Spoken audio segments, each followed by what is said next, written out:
सत साहब जी, सत्या भगत जी। क्या नाम है भगत जी आपका? दास का नाम भगत जी पिंटू दास है। कहाँ से हो भगत जी? भगत जी दास दिल्ली मुकंदपुर से है। आपने नाम दीक्षा कैसे ली थी? नाम दीक्षा भगत जी दास ने 2018 में 18 फरवरी को ली थी गुरु जी की दया से मुंडका आश्रम के अंदर, जो दिल्ली के अंदर है। और नाम दीक्षा लेने की प्रेरणा जो दास को मिली वो बड़ी ही विचित्र घटना है, जो मैं आपके साथ में शेयर करना चाहूँगा आपके इस चैनल के माध्यम से। 2016 में भगत जी गुरु जी की दया से भगत मिले थे। संत रामपाल जी महाराज जी के शिष्य जो हमारे गुरु भाई हैं हमें मिले थे, और उन्होंने बताया था कि भाई जो आप भक्ति करते हो, मैं उस समय कांवड़ लेके आया करता था भगत जी। तो वो लोग मुझे कहते थे कि भाई जो तुम भक्ति कर रहे हो अपने जीवन काल के अंदर, जो ये शिव जी को खुश करने के लिए जो आप कांवड़ लेके आते हो, ये कहीं किसी भी शास्त्र के अंदर कहीं भी इसका प्रमाण नहीं मिलता है, किसी भी वेद या गीता के अंदर। ठीक है, जो आप ये ओम नमः शिवाय जो भी है जाप वगैरह, तो इसका भी कहीं प्रमाण नहीं मिलता है। ठीक है, तो वो हमें इस तरीके की बातें समझाया करते थे कि भैया शास्त्र के अनुकूल भक्ति करनी चाहिए, और शास्त्र के अनुकूल भक्ति करने से, अगर हम शास्त्र के अनुकूल भक्ति करेंगे तो हमारे को सुख भी होंगे, सारे लाभ होंगे। ठीक है, और हमारे को मुक्ति भी, जो सबसे मेन मोटिव होता है मानव शरीर पाने के उपरांत, कि हमारे को मुक्ति मिलनी चाहिए। ठीक है, मोक्ष होना चाहिए हमारा। पहले हमें मोक्ष के बारे में ABCD का भी नहीं पता था भगत जी, कि मोक्ष होता क्या है। सोचा नहीं था कभी भी कि मोक्ष भी एक चीज़ है जो हमारे को इतनी इंपॉर्टेंट है इस मानव शरीर को पाने के बाद, कि उसके लिए ही हमारे को ये ह्यूमन बॉडी मिली है, मानव शरीर, नर रूप में या नारी रूप में, जिसको भी प्राप्त है भगवान की कृपा से, वो सिर्फ और सिर्फ मोक्ष पाने के लिए प्राप्त है।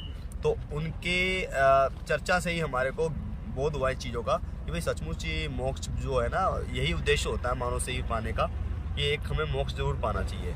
तो उनकी चर्चा सुन के मैं बड़ा भावुक सा हुआ कि वो प्रमाण दिए कि भाई शिव जी की भी जन्म मृत्यु होती है, जो कि मैं उनको अजर और अमर मानता था, और उनका कट्टर पुजारी था मैं, शिव जी का, दुर्गा जी का, ठीक है, हनुमान जी का, इन सब के मैं व्रत करा करता था, भक्ति करा करता था।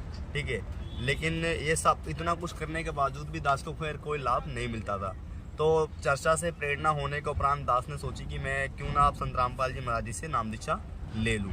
तो मैंने उस समय भक्तों से तो नहीं डिस्कस करा नाम लेने के लिए, किंतु मैंने घर में जो है अपने फैमिली से डिस्कस करा, जो हमारे डिसीजन मेकर हमारे मदर एंड फादर हैं। तो उनसे मैंने बोला कि जी मैं गुरु बनाना चाहता हूँ। तो बोले कि अभी हमने गुरु नहीं बनाया और आप गुरु बनाने जा रहे हो, अभी कोई बेटा उम्र नहीं है गुरु बनाने की, गुरु तो अब एज्ड उम्र में बनाया जाता है, बुढ़ापे में बनाया जाता है। अभी आपकी उम्र ही क्या, अभी तो आप 24 ईयर्स के हो, आपकी उम्र ही नहीं है कोई गुरु बनाने की भी। तो हमने जो है सोचा कि भाई माता पिता सही कह रहे हैं, गलत तो कह नहीं रहे। तो उसके बाद हमारे को इच्छा इतनी थी कि नाम लेने की, आप विश्वास नहीं मानोगे, उस समय मैं दारू सिगरेट ये सब काफ़ी ज़्यादा पिया करता था। कि भक्तों ने बताया था भाई दारू पीने वाले के 17 जन्म कुत्ते के होते हैं, लगातार स्वान के, कुत्ते के यानी, और सिगरेट पीने वालों के ऐसे ऐसे मतलब सूअर के जन्म, इस प्रकार के, जो मतलब डर सा बैठ गया था अंदर कि सचमुच में भाई जो प्रमाण दिया जा रहा है शास्त्रों में, इस तरीके का प्रमाण है हमारे, तो कहीं ना कहीं बात तो बिल्कुल सत्य है। तो एकदम मेरे से झटका सा लगा था कि मैं उसको ना करीबन नहीं लगा लो 15-20 दिन जो है ना, मैंने दारू पीनी भी छोड़ दी थी बिना नाम लिए, कि कम से कम नाम लेने के लिए सब छोड़ना है तो मैं छोड़ देता हूँ। तो इस करके मैंने बड़ा ही छोड़ने का प्रयत्न करा, लेकिन फिर भी एक आधी सिगरेट में जहाँ पूरी डिब्बी पिया करता था, एक आधी में पी ही लेता था।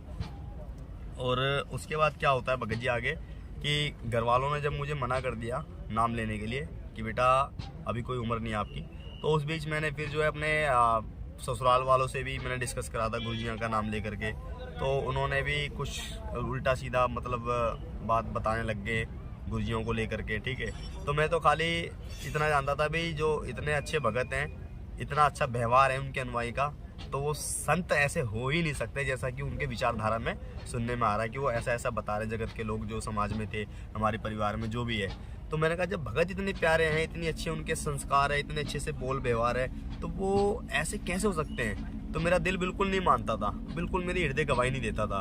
तो मैंने कहा चलो कोई नहीं, मैं नाम तो इन्हीं से लूँगा, गुरु बनाऊँगा अगर मैं तो मैं संत रामपाल जी महाराज जी को ही बनाऊँगा, चाहे बुढ़ापे में मैं बनाऊंगा तो गुरु इन्हीं को बनाऊंगा, संत रामपाल जी महाराज जी को ही बनाऊंगा। तो इस करके मैंने संकल्प किया था एक छोटा सा, उस समय दास ने परमात्मा की दया से, कि मैं संत रामपाल जी महाराज जी से ही नाम दीक्षा लूंगा, जब भी नाम दीक्षा लूंगा, जब भी गुरु बनाऊंगा। हालांकि मेरे को भाई ने मेरे कहा था कि ये बुराड़ी में हमारे मुकंदपुर के नियर बाई हरदेव सिंह महाराज जी का जो था, आपने देखा होगा निरंकारी वालों का, मेरे जीजा जी भी 25 साल से निरंकारी पंथ के अंदर थे, उन्होंने भी मेरे को एडवाइस दिया कि आप इनसे नाम दीक्षा ले लीजिए। लेकिन मैंने कहा नहीं, गुरु तो बनाना है, उन्हीं को बनाना है, क्योंकि मेरी कॉन्टिन्यूस जो है उनसे चर्चा होया करती थी। तो उससे मैं बहुत ज़्यादा प्रभावित हो चुका था कि भाई सचमुच हर चीज़ का प्रमाण दिया जा रहा है, और बिल्कुल ज्ञान जो है ना, ज्ञान है तो संत रामपाल जी महाराज जी का ज्ञान है, वरना तो कोई ज्ञान है ही नहीं। क्योंकि मैंने अन्य संतों का भी मैंने थोड़ा बहुत जो भी है सुना ही था, ठीक है, मुझे बिल्कुल भी समझ में नहीं आता था। लेकिन संत रामपाल जी महाराज जी का जो ज्ञान था वो इस प्रकार का था, जो भक्तों से जो दास ने सुना।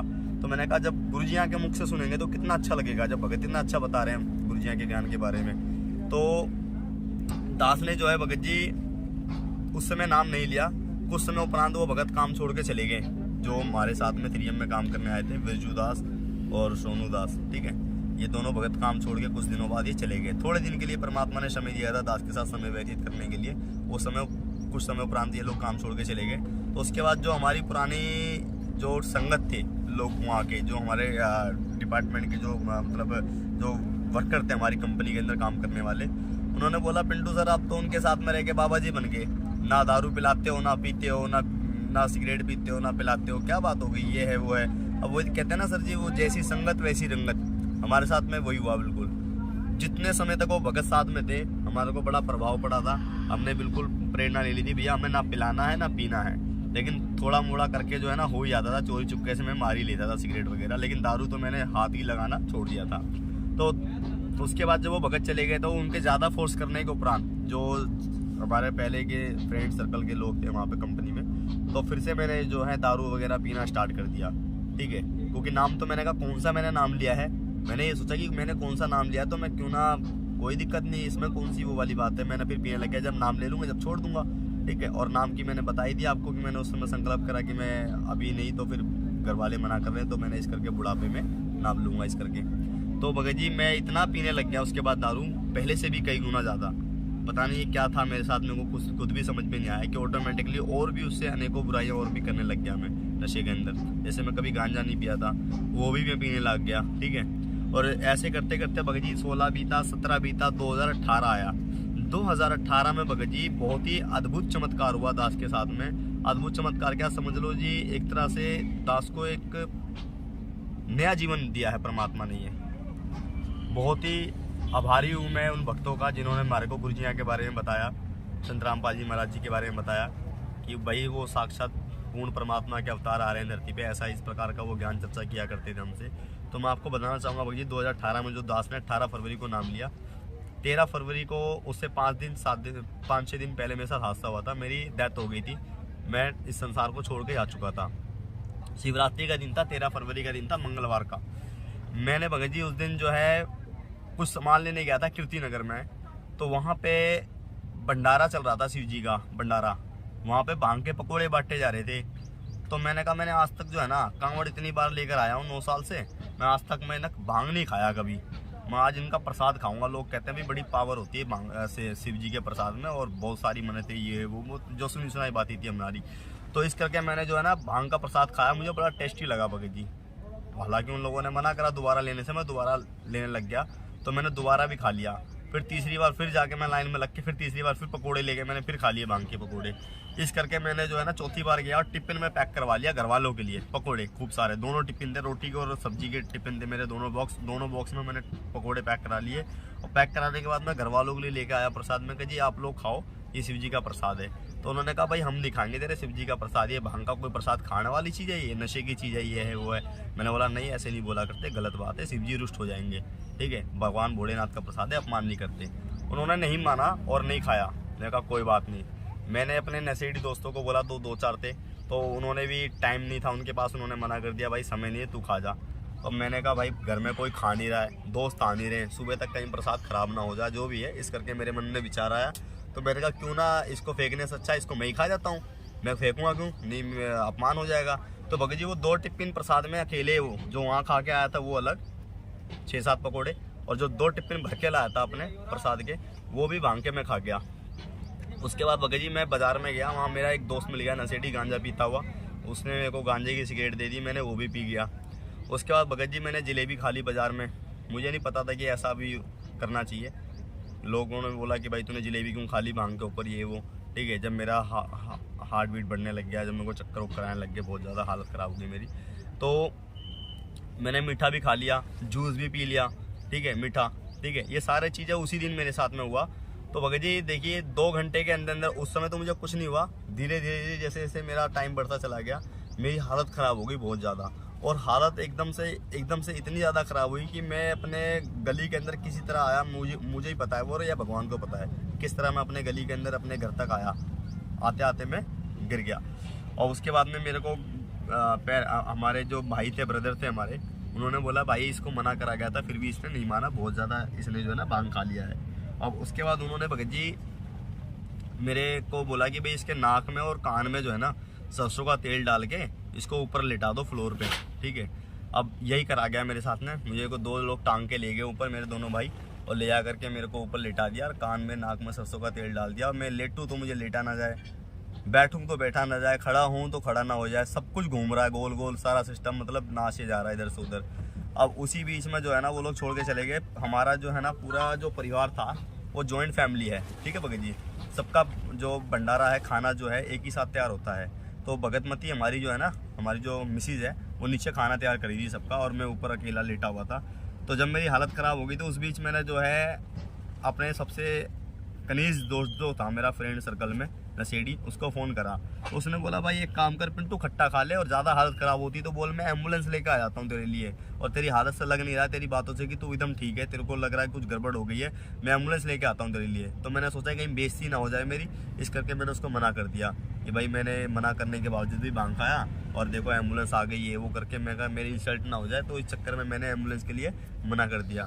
तो भगत जी एम्बुलेंस का मैंने उससे जिक्र नहीं करा। फिर मैं कहा भैया नहीं, एम्बुलेंस बिल्कुल नहीं, आप बस मुझे बता दो क्या करूँ इसके लिए, नशे को तोड़ने के लिए। तो उसने बोला नींबू खा लो, ये वो करके खट्टा वट्टा।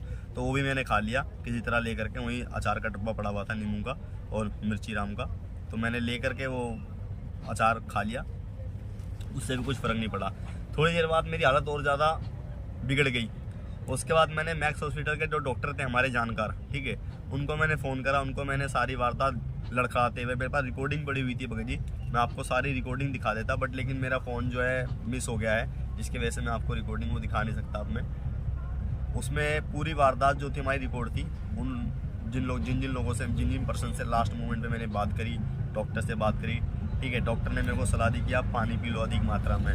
मैंने पानी भी पी लिया, बट मेरे को उससे भी लाभ नहीं मिला। दूसरी बार सेकंड टाइम मैंने फ़ोन करा, मेरे को लगा कि मैं बचूंगा नहीं, तब मैंने डॉक्टर को बोला सर मैं बचूंगा नहीं, मेरी की हालत ख़राब हो रही है बहुत ज़्यादा। तो डॉक्टर ने सोचा कि कहीं मेरे पे कोई ब्लेम ना आ जाए किसी प्रकार को लेकर के, जो भी उसके मन में आया हो A to Z, तो उसने फ़ोन कट कर दिया। तीसरी बार उसने फ़ोन मेरा रिसीव नहीं करा, कोई बात नहीं। उसके बाद फिर मेरी हालत बहुत ज़्यादा ख़राब हो गई। फिर मैंने अपनी मिसिस को फ़ोन करा, लास्ट कॉल मैंने अपनी मिसिस को करा, मेरी अपनी भगतमती को। मैंने बोला कि मोहित की अम्मी तुम फटाफट दोनों बच्चों को लेकर आ जाओ, मेरे लड़के और लड़की को दोनों को लेकर आ जाओ, अब मैं बचूंगा नहीं, मेरा लास्ट टाइम है, अब मैं जा रहा हूँ संसार से। मुझे पता लग गया कि मैं अब बचूंगा नहीं, मेरा काम ख़त्म है, यहीं तक का मेरा तुम्हारा जो था समय था। अब उसके बाद उन्होंने कहा कि भाई मैं अभी रोटी बना रही हूँ, आपने नशा कर रखा, अब नशे में खाली ऐसी हर बार नशा कर लेते हो और ऐसे ही बोलते रहते हो उल्टी सीधी बातें, और कुछ नहीं आता आपको बोलना। तो उसने गुस्सा करा हमारे ऊपर और फ़ोन कट कर दिया कि मैं रोटी बना के आऊँगी, अभी मेरे पास समय नहीं है। देखते ही देखते भगत जी यम के दूत आगे, फ़ोन कट करने के उपरांत बड़े बड़े लंबे लंबे यम के दूत, मैं उनका बड़ा भयानक शरीर, उनका शरीर में ऐसे मुंडी उठा के देख भी नहीं पा रहा हूँ, मैं भयभीत हो गया उनको देख करके, और अपने ही शरीर के अंदर जाके मैं छुप गया। न जाने कौन सी जगह थी मेरे शरीर के अंदर जहाँ जाके मैं छुपा हूँ, मुझे ही पता होगा वो, या भगवान को पता है, मैं उसको बयां भी नहीं कर सकता आपको। अब उसके बाद में भगत जी उन्होंने मुझे जो है यहाँ से निकालने की कोशिश करी नाक के द्वारा, मैं नहीं निकला। फिर दूसरी बार फिर ट्राई करा उन्होंने, फिर भी नहीं निकला। कहाँ से? यहाँ से, आँखों से, ठीक है। फिर इसके बाद कान से निकालना चाहा, मेरे को नहीं निकला। फिर लास्ट में मेरे को तीसरी या चौथी बार की मेरे को जहाँ तक ध्यान आ रहा है भगत जी, उन्होंने यहीं से मुझे निकाला और मैं ऐसे निकला, मुझे ऐसे खड़ा हो गया मैं, निकल करके अपने शरीर में से अपने शरीर को देख रहा हूँ, मेरा शरीर पड़ा हुआ है मरा हुआ, और एक ने मेरा ऐसे बाजू पकड़ा, एक ने मेरा ऐसे बाजू पकड़ा, ठीक है, और मुझे लेके चलते बने। और मैं रो रहा हूँ, खूब रो रहा हूँ कि मेरी बेटी है, उसके लिए मेरे को कुछ नहीं करा, मेरी बेटी है, छोटी बेटी है मेरी, मैं खूब रो रहा हूँ कि मेरी 6-7 महीने की बिटिया है, मेरे को उसके लिए छोड़ दो छोड़ दो छोड़ दो। मैंने उसके लिए कुछ नहीं करा, क्योंकि मैंने जो कमाया सारा मैंने नशे में, इन चीज़ों में बर्बाद करा, ठीक है। तो मेरे को ऊपर लेके जब चले गए यम के दूत, रास्ते से सारा मार्गदर्शन करता वगैरह रास्ते का, मैं जब रोता रोता, उन्होंने कहीं तक मेरी बात नहीं सुनी, मैं एंड तक रोता रहा, एंड तक जहाँ पे मेरे को ले जाके दरबार में खड़ा करा उन्होंने, वहाँ तक मैं रोता हुआ गया हूँ बिल्कुल भगत जी। बहुत रोया, मैं बहुत रोया, लेकिन उन्होंने मेरी एक नहीं सुनी। अब वहाँ पे दरबार में जब दास को ले जाके खड़ा कर दिया गया तो वहाँ पे एक धर्मराज जी जो थे यहाँ के, जो लेखा जोखा करते हैं, पहले हमें लगा कि यमराज हैं। अब गुरुजी यहाँ की शरण में आने के बाद पता लगता है कि वो यमराज नहीं धर्मराज थे, जो यहाँ का जो है ना न्यायाधीश है, जो 21 ब्रह्मंड के। तो हमने उनके आगे भी हमारा नंबर आया, वहाँ पे दरबार सा लगा हुआ था, सबको सजा, सबको सबके कर्मों की सजा दी जा रही थी, ठीक है। मेरा नंबर आया, मैंने भी उनके आगे खूब अर्ज करी कि मुझे छोड़ दो, मुझे माफ़ी दे दो। उन्होंने मेरी एक नहीं सुनी, ठीक है। मैंने शिव जी को यहाँ वहाँ पे याद करा कि हे भोलेनाथ तेरा प्रसाद खाया था, हे मालिक, हे देवों के देव, हे महादेव, है खूब मैंने मतलब इस प्रकार उनको जो है अर्ज करी। उन्होंने मेरी एक नहीं सुनी, नहीं आए। कहने का मतलब है वहाँ पे मेरे को जान बख्शने की, जीवन बख्शने के लिए मेरे नहीं आए। उसके बाद मैंने दुर्गा जी को याद करा, जो कि दुर्गा जी के हम व्रत किया करते थे, शिव जी के कांवड़ लाया करते थे। हनुमान जी को याद करा, हनुमान जी के मंगलवार के व्रत करा करते थे। वहाँ के सारे पंडित जानते हैं हमारे को जी, मैं मंगलवार का व्रत करता था। जब हमारे वहाँ के जितने भी पंडित हैं, हर मंगलवार को प्रसाद चढ़ाया करता था मंदिर में जाकर हनुमान जी को। फिर उसके बाद जो घर के जो देवी देवता, घर के हमारे फैमिली मेम्बर, हमारे डिसीजन मेकर जो हमारे पेरेंट्स हैं, वो कहा करते थे कि बेटा जब भी कोई आपत्ति आए, विपत्ति आए आपके ऊपर ना, तो हमारे जो कुल के देवी देवता होते हैं ना, उनको याद करना चाहिए। तो उनकी बात याद आई मेरे को, तो मैंने उनको भी याद करा, वो भी वहाँ पे नहीं आए। उसके बाद मैंने यूँ कहा कि मैंने ऐसा गलत क्या कर दिया, मेरे को इस उम्र में लेकर आ गया। मेरी तो उम्र भी नहीं थी अभी, ठीक है। मैं तो अभी समय भी मैंने अपने बच्चों के लिए कुछ नहीं करा, तो मुझे मेरे कर्म दिखाने लग गए। और कि तेरा 84 का नंबर है, मेरे को बोला कि तेरा 84 का नंबर है, तेरा जंगल में वास होगा, ठीक है। पता नहीं कौन सी योनि में मुझे को भेजा जा रहा था। तो मेरे को जब मेरे कर्म दिखाने लग गए वहाँ पर, तो मैं अपने कर्मों को देख के भगत जी फूट फूट के रो रहा हूँ कि मैं सिगरेट पी रहा हूँ, दारू पी रहा हूँ, मारपीट कर रहा हूँ, उल्टा सीधा खूब, मतलब जो भी मेरे व्यवहार थे जीवन के, अच्छे बुरे मंदे जितने भी व्यवहार थे हमारे, अच्छे भी कर्म थे सब दिखाए जा रहे हैं, बुरे कर्म वो भी दिखाए जा रहे हैं। उन कर्मों को देख देख के भगत जी दास खूब रो रहा है वहाँ पे, खूब रो रहा है, ठीक है। तो उसी बीच में जो है धन्य है वो पुण्य आत्मा जो दास को सन 2016 में मिली थी, संत रामपाल जी महाराज जी की। उन्होंने दास से चर्चा करी थी गुरु जी के बारे में कि हमारे गुरु जी जो है ना, वो साक्षात पूर्ण परमात्मा कबीर साहिब जी के अवतार आए हुए धरती पे, और लाखों लोगों को ना जीवन दान दे रखा। भगत जी आपको विश्वास ना हो ना तो चलना आप हमारे आश्रम में, ऐसे हमको ना कई बार वो बोला करते थे और ज्ञान चर्चा भी करा करते थे, ठीक है। तो इसी करके मैंने जो उस समय संकल्प भी करा था गुरु जी के नाम का नाम लेने के लिए। तो उस समय मैंने को जब ये चीज़ याद आई, तो उसी अच्छी मंदी जो हमारी वीडियो चलाई जा रही थी, जब उन भक्तों की वो चीज़ याद आई दास को, तो दास ने तुरंत कहा कि भाई संत रामपाल जी महाराज जी से तो मैं नाम लेने वाला था। मेरा फिर उसी समय थोड़ा सा जो है ना एक जोश सी जगी अंदर, एक मतलब एक वो सा आया कि मतलब अब तो मेरा हो ना हो कुछ, मेरा बात तो यहाँ बनेगा।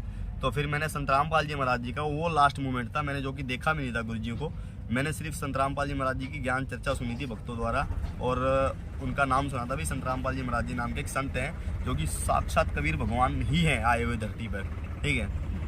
तो मैंने कहा कि भाई हे संत रामपाल जी महाराज, अगर आप सच में पूर्ण परमात्मा हो और धरती पर आए हो ना, तो मुझको जीवन दो, मैं आपकी भक्ति करूंगा। मैं अब किसी से नहीं पूछूंगा, मैं आपसे नाम दीक्षा लूंगा और आजीवन आपकी मर्यादा में रहकर आपकी भक्ति करूंगा।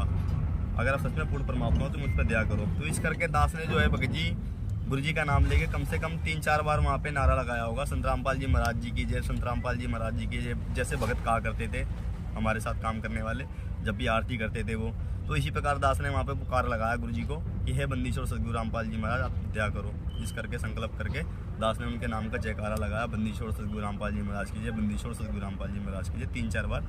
इतनी तेज भगत जी धमाका हुआ, यम के दूध धमाका होते ही भाग गए, जो मेरे को हाथ पकड़े खड़े थे। मेरा हाथ ढीला सा हो गया और बहुत तेजों में बिजली सी गिरी वहाँ पे, और उस बिजली की रोशनी के अंदर परमात्मा ऐसे संत रामपाल जी महाराज जी ऐसे खड़े एकदम तेजों में, ऐसे लंबा चौड़ा, मतलब इतना प्रकाश, इतना नूर शरीर का, इतना प्रकाश कि जहाँ पे मैं एट अ टाइम वहाँ पे मौजूद था, वहाँ पे जो रोशनी थी, वहाँ का जो प्रकाश था, वो कुछ भी नहीं था। वो इतना मतलब जब गुरुजी आए वहाँ पर, जब वहाँ पे एंट्री हुई परमात्मा संत रामपाल जी महाराज जी की, तो वहाँ पे इतना तेज हो गया, इतना प्रकाश हो गया कि चारों तरफ रोशनी रोशनी हो गई, ठीक है। और जो दरबार में जो बैठे हुए थे न्यायाधीश धर्मराज, उन्होंने कम से कम ये लगा लो उनका आसन जो था भगत जी, करीबन नाना करते भी भगत जी ये लगा लो आप 50 फीट ऊपर आसन होगा उनका, और कम से कम 100 मीटर की दूरी होगी जहाँ पर हमारा जो डिस्टेंस होगा ना, डिस्टेंस जो हम खड़े थे, इतनी दूरी होगी उनकी, या तो उससे भी अधिक ही लगा लो आप, 100 मीटर से भी अधिक ही डिस्टेंस लगा लो, इतना ऊंचा आसन और इतनी दूरी थी हमारी उनकी। ठीक है, उन्होंने अपना आसन छोड़ दिया, आसन छोड़ करके गुरु महाराज जी के चरणों में आके ऐसे नतमस्तक हो गए, अधीन होकर के कि हे परमात्मा हुक्म करो हमारे लिए, क्या हुक्म है हमारे लिए। इस प्रकार एकदम जैसे एक मालिक के आगे कोई गुलाम आ जाता है ना, इस प्रकार गुलाम की तरह संत रामपाल जी महाराज जी के आगे धर्मराज जो थे वो एकदम करबद्ध होके, एकदम हाथ जोड़ करके ऐसे खड़े हो गए और ऐसे लग रहा है कि बोल रहे हो कि हुक्म करो हमारे लिए, कि क्या हुक्म है हमारे लिए। और हमारे को उसके बाद गुरुजी देख रहे हैं और मैं गुरुजी को देख कर रोए जा रहा हूँ और गुरुजी मेरे को देख के मुस्कुरा रहे हैं। ठीक है, और उसके बाद गुरुजी मेरे को पता नहीं कहाँ लेके गए। जब मेरे को मेरे शरीर में लाके गुरुजी ने डाला, मेरे को मैं अपने शरीर में जब आया तो मेरी भगतमती का खुशी का ठिकाना नहीं था। वो मेरे पैरों पे पैर रख के मेरे पैरों पे सर रख के जो है वो रो रही थी और ये समझ रही थी कि शायद ये नशे में जो है लेटे पड़े हैं या जो भी है। ठीक है, और मैं तो देख चुका था सारा, मैं तो रो रही थी। क्या कारण था, किस लिए रो रही थी कि मेरी सांसें जा चुकी थी, वो समझ चुकी थी कि मैं ससुरी छोड़ के जा चुका हूँ या फिर मैं नशे में हूँ, जो भी उसके माइंड में चल रहा था उसमें जो भी बात थी। ठीक है, तो वो रोए जा रही थी भगत जी। जब मैं उठाऊँ तो उसका खुशी का ठिकाना नहीं रहा, वो खुशी हुई। उसके बाद गुरुजी मुझे दिख रहे मेरे घर के अंदर, करीबन 2-3 सेकंड गुरुजी खड़े रहे। गुरुजी ने मेरे को ऐसे आशीर्वाद दिया और यूं करा, मैंने जो भी नशा कर रखा था वोमिटिंग होगी सारी की सारी, और हरा हरा हरा हरा पूरे घर के अंदर वोमिटिंग होगी भगत जी। ठीक है, उसके बाद मुझे कोई कुछ भी नशा नहीं, बिल्कुल मैं अपने आप को ऐसा लग रहा है कि मैंने कई युगों उपरांत मेरा शरीर जो है ना एकदम हल्का हो गया है और मैंने आज तक कोई नशा ही नहीं करा। मुझे ऐसा लग रहा है मैंने आज तक कोई बीड़ी को हाथ तक नहीं लगाया, सिगरेट को हाथ तक नहीं। ऐसा लग रहा है कि मेरा शरीर एकदम नया सा है, बिल्कुल नया, सारा पार्ट्स मेरे बॉडी का एकदम मुझे महसूस हो रहा है। बिल्कुल मुझे कोई दिक्कत नहीं है, कोई बीमारी नहीं है, मुझे कोई नशा नहीं, किसी पर कोई तकलीफ नहीं है। और मैं गुरुजी का नाम लेकर रोए जा रहा हूँ और उनके नाम का नारा लगाए जा रहा हूँ। तो मुझे लोग कहने लग गए इसने भांग ज़्यादा खा लिया है, हो सकता है ये पागल हो गया है। तो लोग मुझे पागल बोलने लग गए कि ये पागल हो गया है, ये रामपाल जी को भगवान बोले जा रहा है बार बार। ठीक है, तो ये पागल हो गया है ये, और कुछ नहीं, इसका कुछ नहीं हो सकता, ये 6-7 महीने के लिए गया, ऐसे बोलते हैं मेरे लोग वहाँ के, ये 6-7 महीने के लिए गया, फलाने का लड़का पागल हो गया है। तो मैं रोता रहूँ और उनके नाम का नारा लगाता रहूँ। तो अगले दिन ही भगत जी लोगों ने कहा कि काम पे नहीं जाएगा, ये है वो है, 6-7 महीने के लिए। मैं भगत जी अगले दिन ही काम पे गया, क्योंकि वो भगत जो गुरुजी को मिले थे संत रामपाल जी महाराज जी के, जो इस समय हमारे साथ मौजूद भी हैं, बैठे भी हुए हैं। ठीक है, तो ये भगत जो है हमारे को जो है ना, वो काम छोड़ के जाने को उपरांत भी दास को कभी कभी मिला करते थे। मतलब महीने 1.5 महीने में या 15 दिन में 20 दिन में ऐसे आते जाते थे, चक्कर लग जाता था। तो सस्साए भगत जी कैसे चल रहे हो, क्या है, ठीक है, ये वो, मतलब हालचाल हमारी हो जाती थी राम रहीम के साथ में। तो मैं अगले दिन ही काम पे गया कि क्या पता वो भगत मेरे को आज भी मिल जाए। भगत जी उस दिन भगत मिले नहीं, निराश होकर आया घर पे। फिर अगले दिन गया, मेरे दिमाग में इतना नहीं आ रहा कि यूट्यूब वगैरह पे इनके बारे में सर्च कर लूँ, मेरा बिल्कुल भी, मतलब मैं तो रो के एकदम पागल हो रखा हूँ। मालिक ने बोला क्या हो गया, उसको मैंने सारी वारदात बताई कि ऐसे ऐसे हो गया दास के साथ में। तो मैंने भगत जी 15 को भी गया, 16 को भी गया, 17 को मेरा छुट्टी था, 17 को भी मैं काम पे गया। गुरु जी की दया से 17 तारीख को मेरे को 17 फरवरी को परमात्मा के पुण्य आत्मा इनके पिताजी मिले, रामपाल जी भगत वजीपुर में रहते हैं जो। ठीक है, उनको मैंने सारी वारदात बताई। भगत जी मेरे को लेके चलो, ये तो भगवान आए हुए धरती पर और ऐसे ऐसे दास के साथ में हुआ। तो 18 फरवरी को मुंडका आश्रम में, सतलोक आश्रम मुंडका दिल्ली के अंदर जो कि है, मेरे को लेकर आए। और जब वो मुंडका आश्रम में मेरे को लेकर आए भगत जी, जब मैंने वहाँ पे गुरुजी की फ़ोटो देखी वहाँ पर दूसरी बार सेकंड टाइम में, तो मेरी खुशी का ठिकाना नहीं रहा। मैं कह रहा हूँ कि मुझे मेरा भगवान मिल गया, जो कई युगों उपरांत मिला मेरे को, और ऐसा लग रहा है कि कई युगों उपरांत मेरे को मेरा भगवान मिला है। अब भगत जी वो हमें भगवान साक्षात पूर्ण ब्रह्म परमेश्वर सद्गुरु रामपाल जी महाराज जी के रूप में मिले हैं। ठीक है, और वो परमात्मा ही है धरती पे साक्षात आए हुए, जो इस समय अपनी लीला कर रहे हैं। और ये लीला का अंत क्या होगा आप सभी लोग देख के हैरान हो जाओगे। दास का तो खुशी का ठिकाना नहीं है। ये तो बहुत ही अजब और गजब की लीला है बद्दीश्वर सद्गुरु रामपाल जी महाराज जी की। इसको कोई बिरला ही जान पाएगा, हर कोई नहीं समझ पाएगा भगत जी इस लीला को।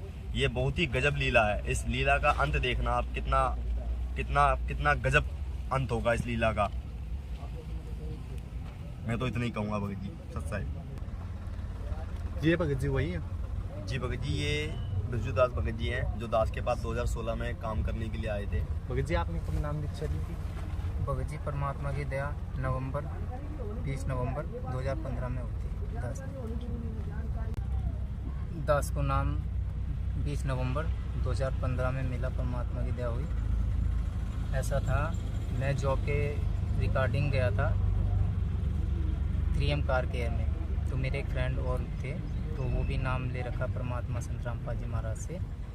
तो हम फर्स्ट टाइम पिंटू जी से वहीं मिले थे। उस समय ये हमारे सीनियर लेवल के थे, तो हम जूनियर थे इनसे काम में। तो हम इनको समझाते थे कि परमात्मा की भक्ति करो, ये आप जो भक्ति कर रहे हो ये सही मार्ग नहीं है। काफ़ी समय इनसे बात होती थी। तो उस बीच में इनके साथ एक घटना हुई जिनके बारे में इन्होंने बताया भी। तो उसके बाद इनका एक बार फ़ोन आया अचानकली, सडनली। तो मैं जॉब पे था, तो मैंने कहा, जॉब मैंने वहाँ से चेंज कर दिया था। तो मैंने कहा मेरी 6 बजे छुट्टी होती है, काफ़ी रो रहे थे। तो मैंने कहा अचानक क्या हो गया, इनसे फिर काफ़ी दिन से संपर्क नहीं हो पाया था। तो अचानकली फ़ोन जब आया तो मैं शॉक हुआ कि भाई इन्होंने क्यों फ़ोन किया और ऐसे रो रहे हैं। अरे मुझे मिलना है, आप आओ। मैंने कहा जी मैं तो 6 बजे छुट्टी होगी, जब भी मिल पाऊँगा आपसे। तो जब 6 बजे मैं फिर छुट्टी करके जब आया तो ये मुझे मिले। फिर इन्होंने अपने बताया कि ऐसे ऐसे जब मेरे साथ हुआ। तो मैंने कहा ठीक है, अब आपको परमात्मा मिल जाएंगे। अब संत रामपाल जी महाराज से इन्होंने जब बोला मुझे नाम दिला दो, तो उसके बाद मैंने नाम परमात्मा की दया से उनको लेके पापा जी गए। पापा जी ने नाम दिलवा दिया।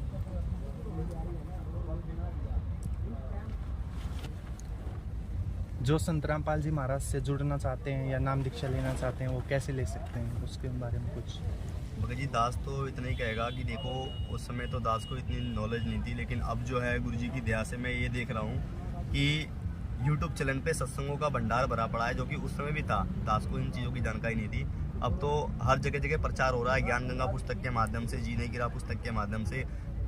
परमात्मा की पुण्य आत्माएं, विशेष पुण्य आत्माएं हैं वो, जो घर घर जा करके परमात्मा के नाम का ढिंडोरा पीती हैं कि भाई आ जाओ, कल्याण करवा लो, 84 लाख यूनियों में जाने से बच जाओगे। हम भी सोचा करते थे कि हम 84 में नहीं जाएंगे, हम तो 100 साल जिएंगे या ऐसे वैसे, ये ठाट मेरे ऐसे ही बने रहेंगे। लेकिन पता नहीं लगा मेरे को 24 साल की आयु में मेरी मृत्यु होगी।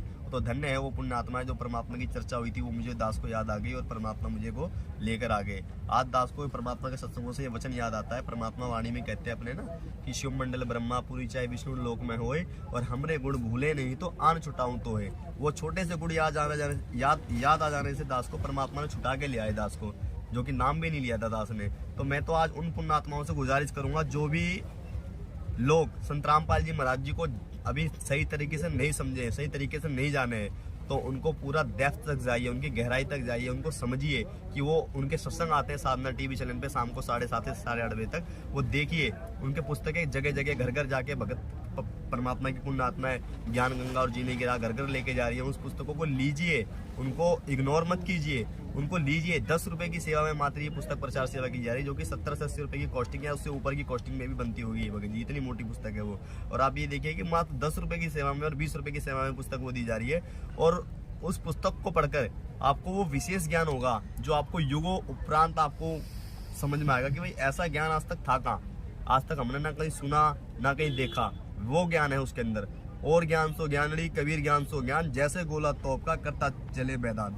तो वो पूर्ण ब्रह्म परमात्मा बंदी छोड़ सतगुरु रामपाल जी महाराज जी द्वारा दिया गया ज्ञान है। कबीर साहिब जी का वो पूरा पूरा पूरा मतलब ये देखिए स्वरूप है, वो साक्षात भगवान आए हुए धरती पे। और अपनी महिमा आप बखान करता है भगवान, ये बात ध्यान रखिएगा। अपनी महिमा आप बखाने, हमारी महिमा कहूँ ना जाने। परमात्मा कहते हैं कि अपनी महिमा में आप बखान करता हूँ, ठीक है। तो वो अपनी महिमा आप बखान कर रहा है जा करके, ठीक है। इतने यूट्यूब से चैनल पे सत्संग भरे पड़े हैं गुरु महाराज जी के, ठीक है। सत्संग वो का सार है पूरा ज्ञान गंगा पुस्तक के अंदर, जीने की राह पुस्तक के अंदर। आज लाखों लोग वो में उस पुस्तक को पढ़ के परिवर्तन आ रहा है, बुराइयों से छूट रहे हैं, नशा पत्ती से दूर हो रहे हैं, ठीक है। और जो 2 पैसे उनके नशे में बुराइयों में लग रहे थे, वो 2 पैसे उनके शेविंग हो रहे हैं, उनके बच्चों के लिए, आगे के लिए, उनके जो भी है जुड़ रहे हैं। तो वो बहुत ही अच्छा समाज परिवर्तन हो रहा है पुस्तक को पढ़ने के बाद, ठीक है। आपको नहीं कुछ उनको नहीं समझ सकते कि आप भगवान नहीं है, आप कम से कम उनका ज्ञान गंगा पुस्तक एक बार लीजिए, जीने की राह पुस्तक लीजिए, ले करके पढ़ के देखिए। ऑनलाइन फ्री ऑफ कॉस्ट आ जाता है, आप ऑर्डर करिए SMS द्वारा, आपके घर पे 20 से 30 दिन के अंदर बुक पहुंचा दी जाएगी। पढ़ के देखिए उनको, जब आपको पता लगेगा कि भाई ज्ञान है तो संत रामपाल जी महाराज जी का ज्ञान है, और भगवान है तो एक कबीर भगवान है जो कि आज संत रामपाल जी महाराज जी के रूप में साक्षात धरती पर आए हुए हैं। तभी आपको पता लगेगा जी सच्चाई। धन्यवाद।